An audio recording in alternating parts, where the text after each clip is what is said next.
Elegantni Galeb, školski brod Jugoslavenske ratne mornarice. Kao predsjednički brod je nedvojbeno bio poznat svakom žitelju Socijalističke federativne Republike Jugoslavije.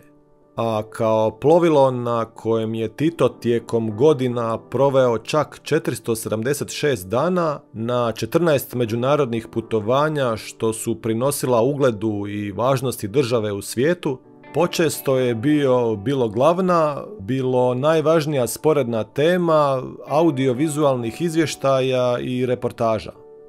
U dokumentarcu Galeb, David Lušičić će dušu storije o davnašnjem ugledu Galeba nastojati udahnuti izvanprizorni pripovjedač u prvom licu, Danilo Travalja, časnik na Galebu od 1979. do 1985.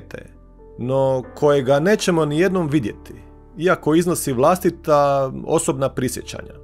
Razmjerno škrta, ne osobito živopisna ili specifična, ali uredna i zanimljiva, odmjereno staložena, s okusom vjerodostojnosti autentičnoga sudionika i svjedoka.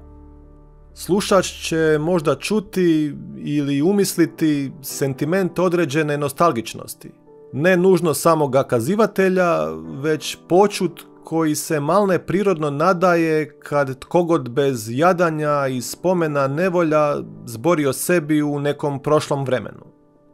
Govor je podložen muklim brujanjem, pretpostavljamo brodskog motora te zvucima radova što se ne čine osobito žustrima, a tu će više manje jednoličnu masu šuma ovda onda presjecati oštri i tanki kliktaji galebova.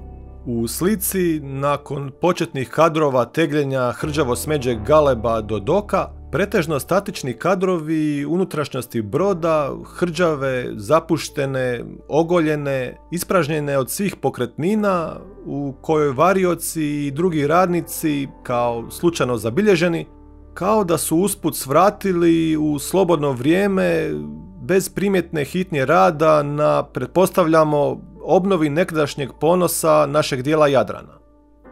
Završnica filma će donijeti crno-bijele snimke iz arhiva, Galeba u punoj snazi i sjaju, nabijenoga životom i aktivnostima.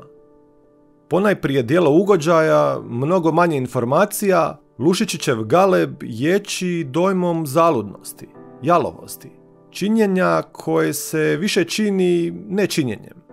Njegovo ostvarenje je ne samo zapis stanja u trenutku snimanja, nego i svojevrstan, nemalo zakučast, neoptimističan komentar svih tih nevoljnih godina, desetljeća hrđe, možda i nevezanih isključivo i izravno uz naslovno plovilo.